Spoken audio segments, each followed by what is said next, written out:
கொஞ்சம் தூவி ஒரு கிளறிட்டு அதுக்கப்புறம் சேர்க்கணும். இது மாதிரி எல்லா சுகரையும் சேர்த்துடலாம். பாருங்கள், நல்லா சாஃப்டாக சில்கி இதில் இருக்குது பாருங்கள். இப்படி தான் இருக்கும். நீங்கள் சுகரை மொத்தமாக போட்டிங்கன்னா அங்கங்கே குட்டி குட்டி பாலாக வந்துடும்.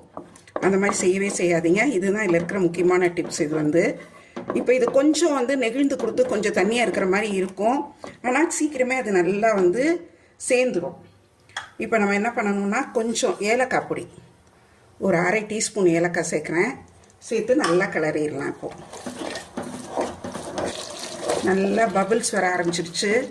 ஓரத்துல எல்லாம் கொஞ்சம் நல்லா ஒட்டாமல் பூத்து வர ஆரம்பிச்சிருச்சு. நம்ம ஏன் இந்த ரீஃபைண்ட் ஆயில் சேர்க்குறோன்னா, நீங்கள் நெய் எவ்வளோ சேர்த்தாலும் ஆறினோன்னே என்ன ஆகும்னா, எவ்வளோ நெய் சேர்த்துருந்தாலும் அவ்வளோவும் அப்படியே நல்லா உறைஞ்சி போயிடும்.